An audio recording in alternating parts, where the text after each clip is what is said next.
Hi mga kabady, magandang hapon muli sa ating lahat. So panibagong araw at panibagong vlog na naman tayo ngayon. Ayan, meron tayong bagong dating na Toyota Hilux V mga kabady. Automatic transmission na 4x2. Ayan, ito ay black color mga kabady. So pakita natin, napakasariwa ng unit mga kabady. So ito mga kabady, pakita natin itong kanyang windshield. Ayan, so bali ito mga kabady ay galing sa mismong first owner. Ayan, naka-conduction sticker, napakalinaw pa ng kanyang conduction sticker mga kabady. Original ang kanyang windshield. Ayan, mga wipers niya, gumagana. Tapos yung kanyang pintura mga kabady, original paint din po yan na napaka-shiny. Yan, napakalinis ng kanyang pintura. Wala siyang mga gasgas mga kabady maliban dito sa isang side. Tignan natin dito. Papakita ko muna yung kanyang yung nakita kong pinakagasgas lang niya, ito lang siya. Yan o. Ito mga kabady. Yan. Yan, so unahin muna natin dito sa kanyang hood. Yan o, napakalinis ng kanyang hood. Napakakintab mga kabady. Ayan. Wala tayong makikitang scratches dyan. All original paint po yan mga kabady. Tapos dito sa kanyang grills, emblem niya buo. Yan, buong buo. Wala tayong nakikitang damage.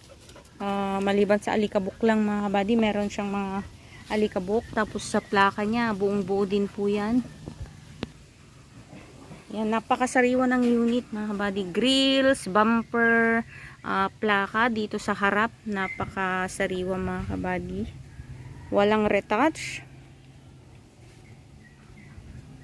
Yan o. Headlight niya, buong buo na napakakintab. Tapos dito walang mga gas-gas yan mga kabady. So bali ang ipapakita ko lang po ay yung nakikita kong features niya dito sa labas at loob. So sa makina naman mga kabady, pag pupuntahan nyo naman yung sasakyan, kayo naman po mismo yung titingin ng kanyang makina kung okay ba ito o hindi. Pero yung makina nito mga kabady, garantisado pong 100% po yan. Napakatino ng kanyang makina. Yan, ito ay kinuha natin sa mismong first owner. Yan o. Kompleto papel po ito mga kabady. Dito naman tayo sa kanyang sides. Gulong mga kabady. Naka 20 rim siya na fuel mugs. Gwapong gwapo yung kanyang mugs.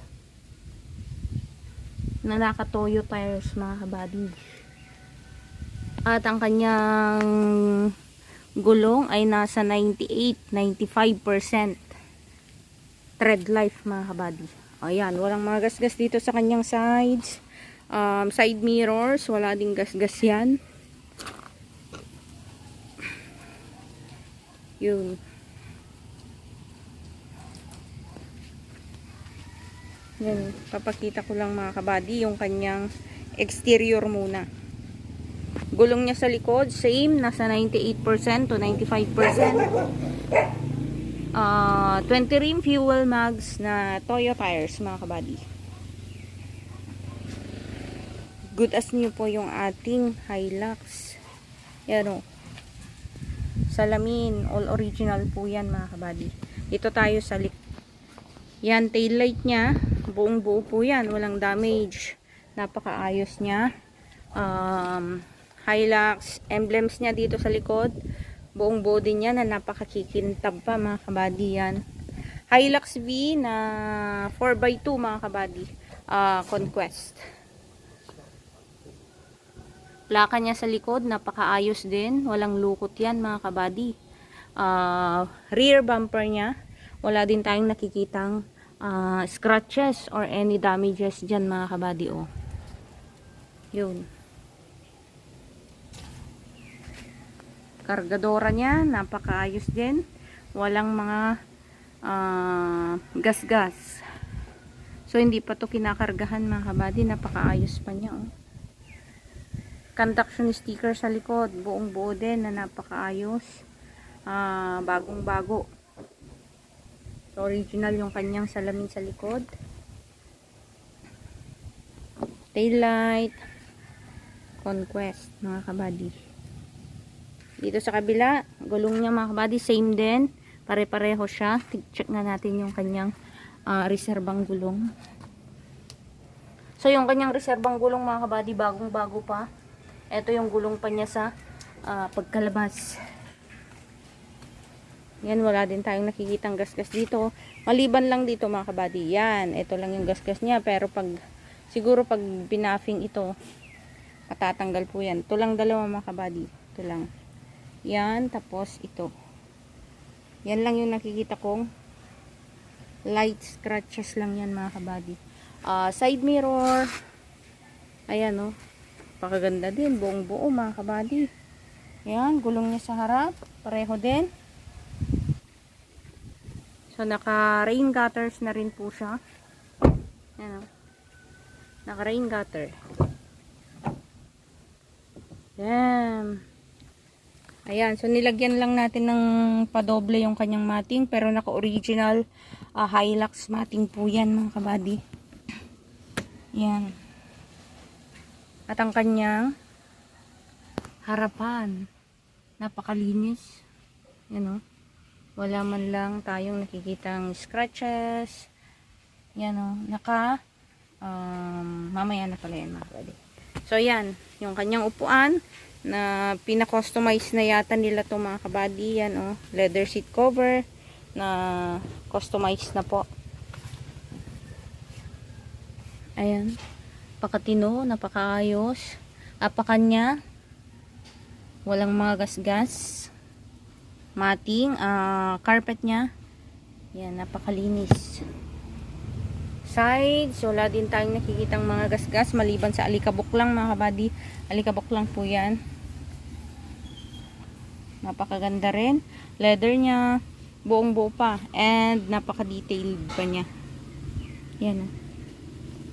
So, sa mga controls niya, check natin yan mamaya. Original din yung kanyang salamin dito sa right side mga kabady. Dito sa likod. Same, napakalinis ng kanyang armrest. Mga controls niya dito, siguradong gumagana ito mga kabady. Check natin mamaya yung kanyang mga windows. And dito sa mga rubbers niya dito, fit na fit pa yan mga kabady. Intact na intact. Kapit na kapit pa po yan. Yan o. Wala man lang mga kalawang yan mga kabady. Napakalinis. Then ito, naka-original. Mating din po siya. Dito, wala ding mga damage yung kanyang seat covers mga kabady. Yan, ang ganda pa ng kanyang seat cover na pinagawa. Ito pa pala mga kabady ay push start. Yan, so pakan natin yung brake. And then push. Yun. Yan, so ilapit natin dyan yung kanyang susi. Switch muna natin yung kanyang aircon at napakainit. Aircon mga kabady. Yun, naka 25 degrees. So napakalamig ng kanyang aircon mga kabady. Amoy bago. Amoy bagong bago pa siya. Napakalamig ng kanyang aircon. Naka 25 degrees na yan. Napakalamig agad. At ang kanyang tinakbo ay ayan, original po yan mga kabady. 14,225 kilometers. So, nadedetect niya yung temperature sa labas. Naka 32 degrees centigrade. Tapos, lahat ng gauge niyan, mga kabady, gumagana. Lahat. Sa temperature niya, sa speedometer niya, and sa fuel gauge niya, gumagana po. Tapos, ito mga kabady, naka touchscreen monitor na rin yan. Original po na touchscreen monitor ng Toyota. Tapos yung kanyang manubela, bagong-bago pa. At meron na rin siyang power steering cover. Yan o, napakalinis. Yan lahat. Wala tayong masabi dyan mga kabady. Pati cambio niya, bagong-bago. Leather niya, napaka-detailed pa niya mga kabady. Yan. So, ito ay automatic transmission na 4x2. Hilux Conquest automatic transmission na 4x2 mga kabady. V variant. Yan. So, check natin yung kanyang compartment. Ayan. Original documents. Meron na po. Yan. Kompleto po yan. Nakarehistro na rin po siya. Ayan. Kompleto po yan. Wala tayong masasabi sa sasakyan nito. Napakalinis. So, console niya mga kabady, oh. Yun. Lahat ng gauge niyan, gumagana. Kabila. Bintana niya. Kabila din. Ganang-gana po yan. Ay.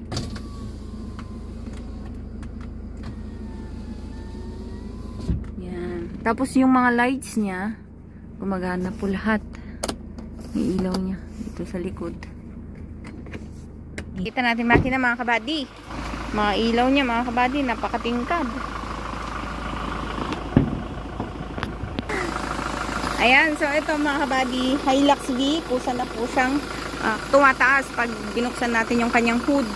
So ito yung kanyang makina mga kabady, tignan nyo naman yung andar niya. At napakalinis ng kanyang makina. Tuyong-tuyo. Wala tayong nakikitang mga lukot dito mga kabady at wala tayong nakikitang mga leaks. Sobrang tuyo ng kanyang makina. Yan o. Napakalilinis pa ng kanyang yan. Takip ng coolant. Mga takip niya. Bagong-bago mga kabady. Silipin natin dito. Coolant niya. Pink na pink.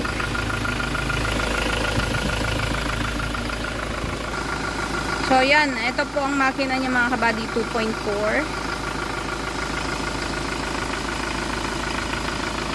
Hood niya. Napakalinis. Nandyan pa yung mga stickers niya mga kabady. Bagong-bago talaga. Yan. Papakita ko lang mga kabady at ipaparinig ko lang sa inyo. Yan. Mga gilid-gilid.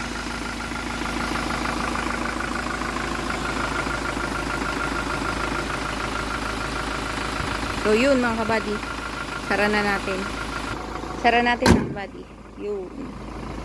Nasilip ko sa inyo yung kanyang under chassis. So naka-step board na pala siya mga kabady. Yan oh. Silipin natin yung kanyang pang-ilalim. Saglit. Napakatuyo mga kabady. So ito ay naka 360 na pala mga kabady. Naka 360 camera na. So check natin yung kanyang entertainment system pala mga kabady. Ayan, gumagana. So naka 360 camera na siya. Yan ang kagandahan ng V mga kabady. Balik na natin sa park. Yan, so patayin na natin.